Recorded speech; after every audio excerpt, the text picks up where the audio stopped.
अस्सलाम वालेकुम और बहुत शुक्रिया अली और बलोच साहब ज्वाइन करने के लिए हमें। आप इससे मैं आगाज़ करता हूँ। इससे पहले मैं बात कर रहा था, फैसल करीम कुंडी मेरे साथ मौजूद थे, मेरे साथ सेनेटर ओन अब्बास साहब से मैं बात कर रहा था। एक सवाल था जिसका जवाब मैं ओन अब्बास साहब आपसे लूँगा आके, लेकिन मैं ज़रा अली और बलोच साहब को भी ज़रा शामिल कर लूँ।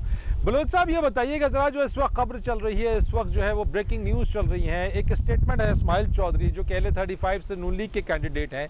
धांधली के हवाले से उन्होंने कहा कि अगर कोई इस तरह की अमन अमान की सूरत हाल ख़राब होती है, धांधली की जाती है, लाशें भी गिरेंगी और भारत से मदद मांगी जाएगी। आप समझते हैं इस तरह के बयानात जो है इस मौके के ऊपर और ख़ास तौर पे AJ के इलेक्शंस के मौके पर ऐसे बयान देना दुरुस्त है? देखिए, बिस्मिल्लाहिर्रहमानिर्रहीम। पहली बात तो ये है कि मैं अपने हलके में हूँ और जाहिर है हमारे हलके में भी कुछ वोट हैं जो कि आज़ाद कश्मीर में होते हैं। मतलब है कि उनके वोट बने, हमारे इलाके में आबाद हैं लोग, इधर उनको ज़मीनें अलॉट हुई। गुजारिश ये है कि अभी तक मैंने टीवी पे तो नहीं देखा, लेकिन सोशल मीडिया पर जो चीजें आ रही हैं वो मैं देख रहा हूँ। मैंने अभी अताउल्लाह तारड़ साहब गुजरावाला में खड़े थे, वहां से हमारे पोलिंग एजेंट्स को बाहर निकाल दिया गया और फिर उसके बाद ये हुआ कि फिर एक और मीडिया टॉक कर रहे थे अताउल्लाह तारड़ साहब। वो कह रहे थे कि यहाँ पर डिप्टी कमिश्नर गुजरावाला ने अंदर घुसने की कोशिश की पोलिंग स्टेशन के, तो उनको रिटर्निंग अफसर ने रोक दिया कि आप अंदर नहीं आ सकते, आप हुकूमती मशीनरी कल्चर है। तो अब उन्होंने काफिले की सूरत में आगे DC की गाड़ी है, पीछे PTI के झंडों वाली गाड़ियां लगी हुई हैं और वो पोलिंग स्टेशनों का विजिट कर रहे हैं। उधर हमारे पार्टी के कारकुनान कह रहे हैं कि अगर DC ने ये काम ना रोका तो हम इसका रास्ता ब्लॉक करेंगे। फिर एक जगह की वीडियोज आई हैं जहां पर PTI के लोग क्लियर खुल्लम खुल्ला फायरिंग कर रहे हैं। मैं आपके व्हाट्सएप नंबर पे वो वीडियोज आपके साथ एक्सचेंज कर सकता हूँ, आपको भेज सकता हूँ। वो वायरल हुई है सोशल मीडिया के ऊपर भी।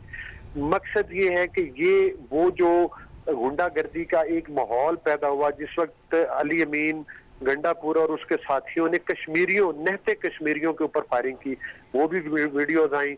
अली अमीन गंडापुर की पैसे देते हुए वीडियोज आई और साथ ही इलेक्शन कमीशन ऑफ आजाद कश्मीर ने उनका दाखिला बंद कर दिया, बैन कर दिया। वजीर आजम अपने हेलीकॉप्टर में बिठाते हैं और धौंस के जरिए उनको जलसों में लेकर जाते हैं। ये भी खुली धांधली है, मतलब धांधली तो कोई छुपी हुई नहीं है कि आज अली गौर साहब, एक बड़े मोदबाना गुजारिश है। आप चले ठीक है कह रहे हैं कि PTI की तरफ से, लेकिन ताली दोनों हाथ से बजती है। ऐसा तो नहीं होगा कि सिर्फ PTI की तरफ से, दूसरी तरफ से भी मामलात हो रहे हैं। ऐसा तो नहीं है कि सिर्फ वन साइडेड मैच है ये। देखिए, मामलात दूसरी तरफ से कहां से हो रहे हैं? जो इनकी धौंस और धांधली की चीजें हम तो सामने लेकर आ रहे हैं। आप मुझे बताएं कि जब इलेक्शन कमीशन ने और हुकूमत आजाद कश्मीर ने उनको बैन कर दिया था और उनको निकल जाने का था, वो निकले?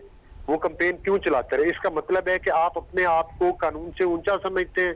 आप भाई हुक और क्रोक आजाद कश्मीर की हुकूमत पर भी उसी तरह से कब्जा करना चाहते हैं जिस तरह से कि आपने 2018 में बदतरीन धांधली लेकर इक्तदार पर काबिज हुए और फिर आप उस वक्त एक्सपोज हुए जब आपको जिमनी इलेक्शन में शिकस्त फाश हुई, बहुत बुरी तरह से शिकस्त फाश हुई, जिसमें कि KPK में जो जिसको ये अपने घर का हल्का समझते थे उधर से हारे। कराची में ये 6ठे नंबर पर आया और कराची की अवाम ने किक आउट किया।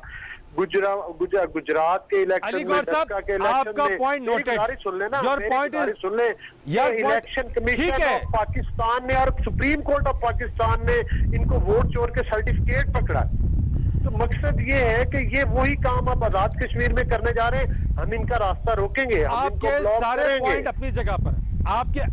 अच्छा ठीक है, रास्ता रोके, लेकिन पाकिस्तान में रहते हुए ना, पाकिस्तान के आइन कानून इदारों को एड्रेस करते हुए ये भारत से मदद मांगने का मेरा सवाल रह गया।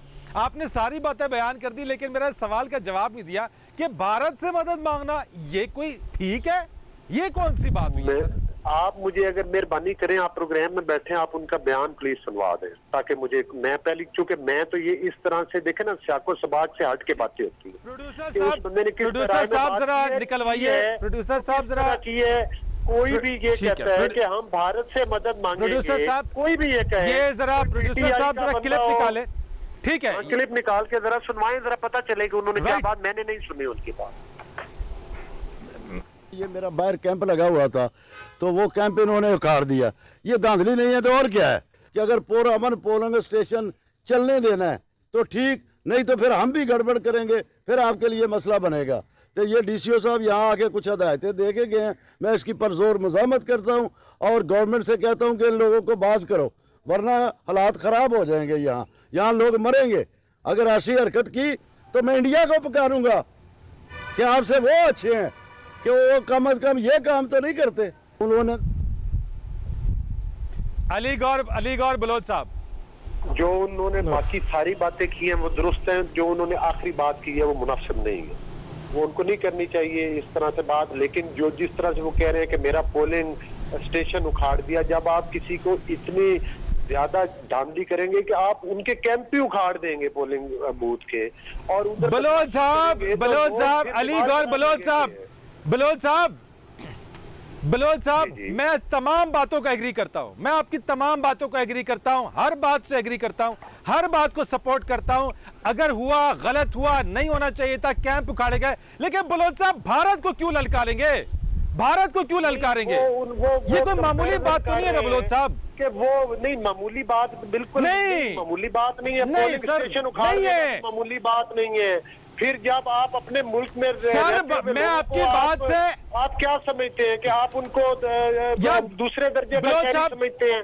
क्या वो पाकिस्तानी नहीं है? बलोच साहब, अगर बलोच साहब कुछ बदमाशी करे वहां पर, बलोच साहब यहाँ पे आईन, कानून, इदारे, मैं कहता हूँ यहाँ पे, यार मैं आपके साथ हूँ बलोच साहब, मैं तो कह रहा हूँ, मैं एग्री कर रहा हूँ, अगर वो हुआ है तो गलत हुआ है, लेकिन क्या पाकिस्तान का आईन, पाकिस्तान का कानून, पाकिस्तान के इदारे, क्या ये सब कुछ नहीं है? भारत को क्यों ललकारेंगे? ये तो बहुत बड़ी बात है ना।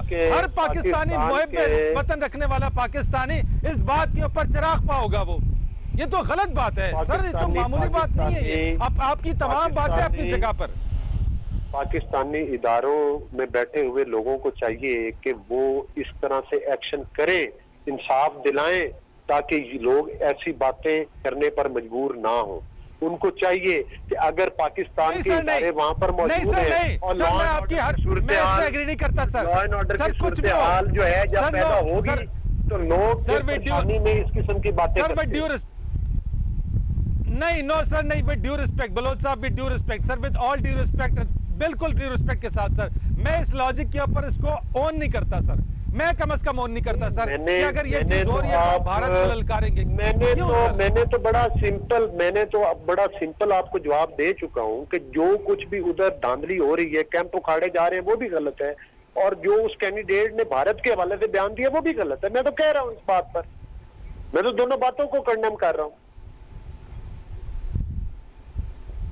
मैं अब्बास साहब आपकी तरफ आता हूं, बिल्कुल बलोच साहब कंडेम करना भी चाहिए, लेकिन जो भी हालात हो, देखिए जो भी हालात हो, ये भारत को ललकारने वाली है, उसको पुकारने वाली जो है ना, उसकी मदद तलब करने वाली बात नहीं होनी चाहिए। कुछ भी हो जाए, धांधली और चीजें हो, आप उसके ऊपर प्रोटेस्ट करें, रेज करें, प्रूफ दें, जो भी करें, लेकिन विदिन घर के अंदर होना चाहिए। भारत से मदद मांगने का कोई तुक और कोई भी लॉजिक समझ में नहीं आती है। अब्बास साहब, ये जो स्टेटमेंट आई है सर यहाँ पे, ये सर अगर वहां पे वो कह रहे हैं सर इनके साथ जो बात हो रही है, कैंप भी नहीं उखाड़ने चाहिए, फायरिंग भी नहीं होनी चाहिए सर। जो गुजरांवाला में जो बात की है वहां पे कि हुकूमती मशीनरी को इस्तेमाल करके पोलिंग स्टेशंस के अंदर जो है वो आने की कोशिश की जा रही है सर, वो भी तो नहीं होना चाहिए ना। ठीक है, वो बात अपनी जगह पे कंडेमेबल एक्ट है कि उसके ऊपर पुरजोर मजम्मत की जानी चाहिए चौधरी इस्माइल के इस स्टेटमेंट के ऊपर, लेकिन दूसरी तरफ सियासी असर इस्तेमाल नहीं होना चाहिए।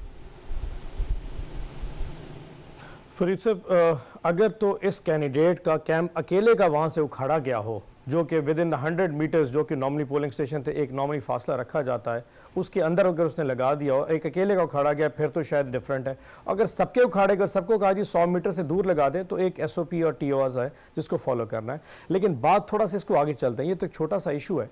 एक्चुअली जो चौधरी इस्माइल है ना, ये एक छोटा सा पॉन है एक बड़ी गेम का। आप इसको इस तरह देखें कि जो नैरेटिव, हम जिस चीज़ को PTI बार बार कंडेम करती रही है कि जो कश्मीर के इलेक्शंस में है, वो अपनी डर्टी लिनन को आप कश्मीर में मत लेके जाएं।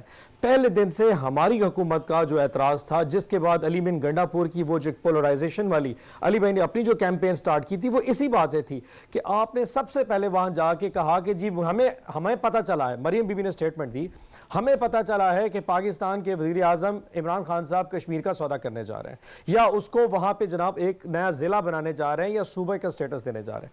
हमने कहा कि आप अपने इलेक्शन की वजह से कश्मीर कॉज को नुकसान मत पहुंचाइए। फिर उन्होंने कहा कि हम गद्दार को नहीं मानते, यानी कि प्राइम मिनिस्टर, एक सिटिंग गवर्नमेंट के प्राइम मिनिस्टर को आपने गद्दार का खिताब दिया।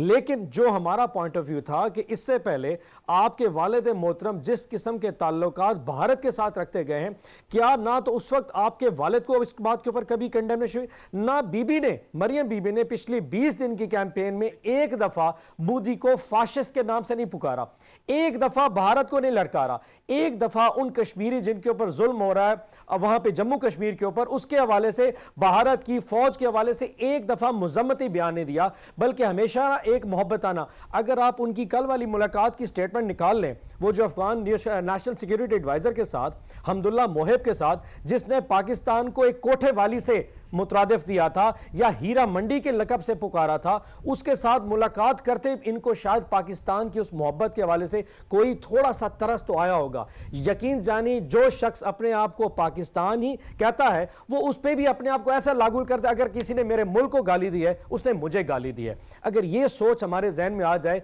तो जो शख्स 3 दफा वजीर आजम रहा हो, उसको अगर नहीं पता चल रहा तो चौधरी इस्माइल को क्या पता चलेगा कि भारत के हवाले से ये स्टेटमेंट जो उसने दी है ये कहां तक जाएगी। बिल्कुल ठीक जी, इसके ऊपर हम मजीद भी बात करते हैं। मैंने एक ब्रेक लेनी है, ब्रेक के बाद आएंगे तो इस ट्रांसमिशन को मजीद आगे बढ़ाएंगे। अली गौहर बलोच साहब, आपका, आपके टाइम का, आपके वक्त का बहुत शुक्रिया कि आपने हमारी इस ट्रांसमिशन वक्त निकाला। एक ब्रेक लेते हैं, ब्रेक के बाद इस ट्रांसमिशन को मजीद आगे बढ़ाएंगे। आप कहीं भी नहीं जाइएगा, हमारे इस ट्रांसमिशन को देखते रहिए।